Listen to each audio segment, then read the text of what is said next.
Well, in this, our final talk segment, we're going to continue with the story of the Hebrew strongman, his final seduction by Delilah, and his heroic death in the temple of the Philistines. Now, Delilah begins her attack campaign of gentle nagging by saying that she is not a Philistine or Samson's enemy.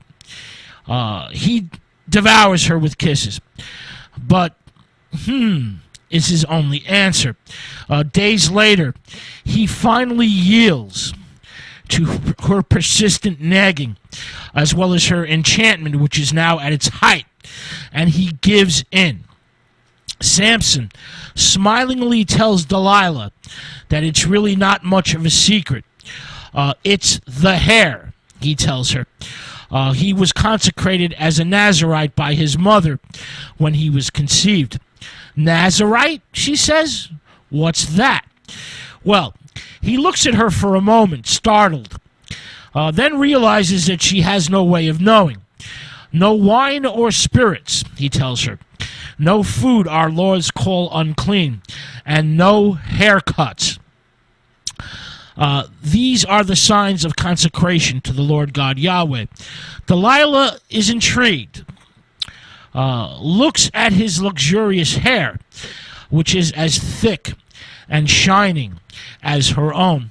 So you've never had a haircut, she asks. No, he tells her, and if I do, that will be the end of my strength. It is the only Nazirite vow that I have always kept. The consecration to the Lord wasn't my mother's idea, he tells her, but God's himself. His strength is given to me in order to fulfill his purposes. If I break this consecration, it means that I'm turning away from him, and his divine strength will leave me. He smiles at her, which is, of course, a signal for further lovemaking. Now, afterwards, Delilah sends word to the Philistine rulers of the 5 cities. There is still a chance that their offer will still be open. In a way, she hopes that it is not. Delilah is not happy with the idea of her betrayal and regrets her involvement with the Philistines. She's filled with conflicting feelings. She tells herself, Samson is going to be destroyed anyway, and I really still want that silver. Well, the Philistines have not given up on Delilah, and a band of soldiers, one equipped with a sharp razor, hide in the usual places in her chamber and bring chains with them, chains of iron. Delilah finds sex with Samson especially sweet and intense that day, but the lovemaking is also tinged with sorrow and regret. Her orgasms are mixed with a touch of tears. Her lion is in excellent spirits. Samson suspects nothing and falls asleep trustingly in her arms. Now, deep down in Delilah's soul, she wants nothing more than for the Philistines to vanish into smoke.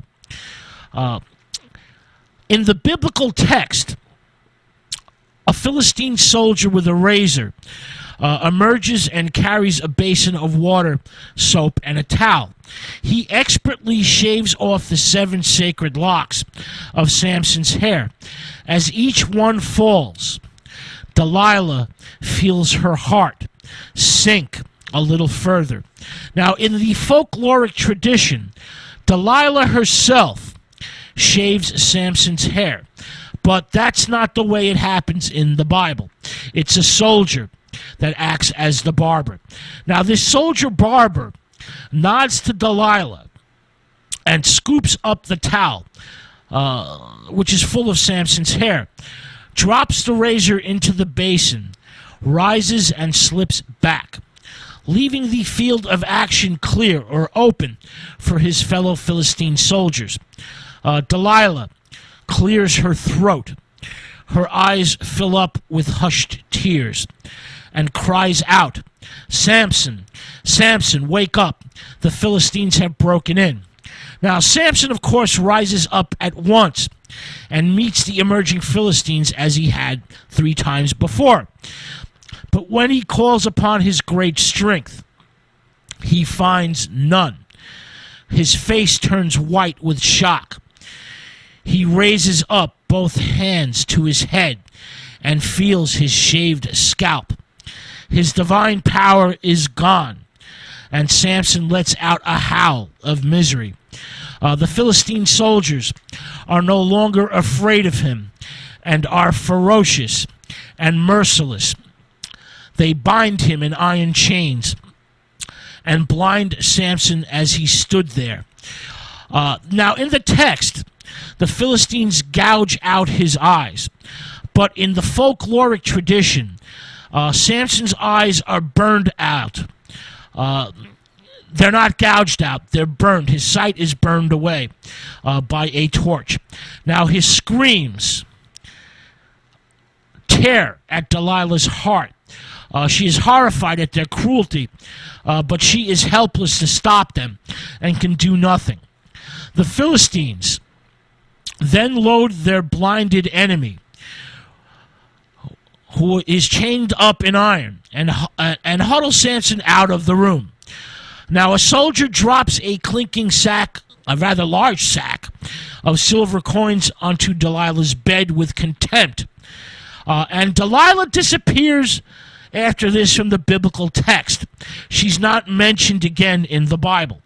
Now, Samson is taken directly from Delilah's room to the city of Gaza, and the Philistines set him to turning the stone mill like an animal to grind up their wheat. Now, we're in chapter 16 here, as I mentioned, and we're getting to the final verses, verses 23 to 31, which is, of course, Samson's final act of vengeance. His final words and deeds portray a, honorable death. As I mentioned, Samson has been blinded and enslaved by the Philistines, and he's turning their stone grinding wheel like an animal for over a year. He's taunted and humiliated by the population of Gaza, who now make sport of him. Samson realizes that he has been blinded so that he can see more clearly than ever, and his commitment to the Lord God becomes stronger than before, stronger than it has ever been. He prays to the Lord every night, and his hair slowly begins to grow back. He's a type of prodigal son who has returned to the Lord.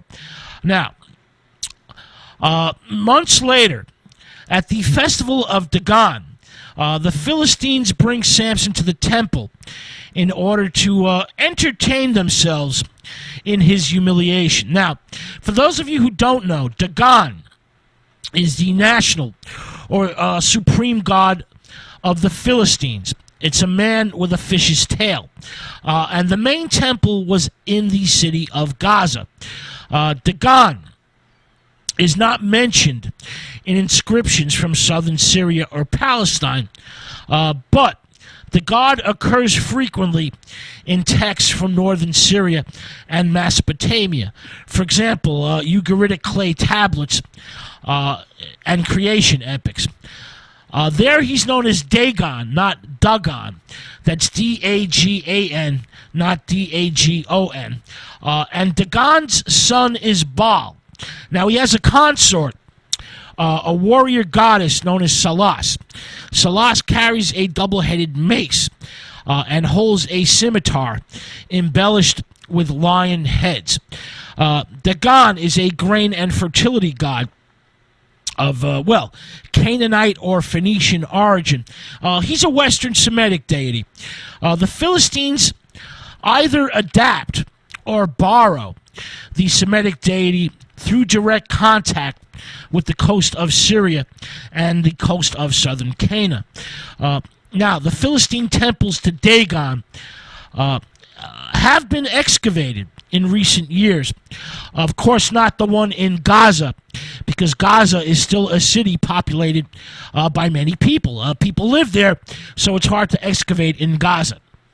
Now, 2 temples there's a main temple and an auxiliary temple, two temples in one. This is a typical feature of Mycenaean and Minoan Aegean region temples, not Canaanite temples. So here we have another link to the Aegean, to the island of Crete. Many religious objects have been found during the excavations. We have zoomorphic vessels, anthropomorphic masks that were probably used in religious rituals. A libation vessel in the shape of a woman has been found. The head serves as the mouth, and her breasts are the spouts. A number of royal seals have been found with animal and human figures, as well as lyre players. Now, the Philistine writing system resembles the late Bronze Age Minoan and Mycenaean script, known as Linear A and Linear B, yet another link to the Aegean island of Crete. A large seated goddess statue with an elongated neck has also been found. And of course, sadly, we have found evidence of human sacrifice that took place at the Philistine temples. Now, archaeological evidence also confirms the fact of pillars, two main pillars that hold up the temple, as described in the biblical text. Now, a young boy leads Samson, who of course is blinded, cannot see, around on a chain at the festival of Dagon. Samson asks the boy to bring him to the temple's central pillars, the ones supporting the building. Samson grasps the two pillars on which the temple of Dagon rests, right hand on one pillar, left hand on the other pillar, and prays to the Lord God. Remember me, he says, and strengthen me only this once, so that with this one act of revenge, I may pay back the Philistines for my two eyes. Samson strains with all his might, and the two central pillars begin to move. Let me die with the Philistines, he says, as he topples the pillars of the temple of Dagon. And the pillars crumble, the temple falls upon Samson and his enemies. Now, Samson has spent his life harassing the Philistines along the border country of Dan, Judah, and Philistia. Now, in this final noble act of revenge, he will kill thousands. Samson will destroy more Philistines in his death than he has ever killed in his entire life. As the temple of Dagon falls to the ground, all the Philistine lords, the lords of the 5 cities, and the people in the crowded temple die. They are crushed to death. Now Samson's family, as the text ends, buries him somewhere between Zorah and Ephistos, excuse me. Now Delilah, who disappears from the narrative, does not perish with Samson in the biblical text. We really don't know Delilah's fate. Perhaps she went to Egypt. Perhaps she used all those silver coins as a dowry and married well. We really just don't know the final fate of Delilah. This popular image of Samson and Delilah dying together is due to the folkloric tradition and also due to the Cecil B. DeMille 1949 epic biblical film with Victor Mature as Samson and Hedy Lamarr as Delilah, who die together in the movie. This image becomes fixed in the popular imagination.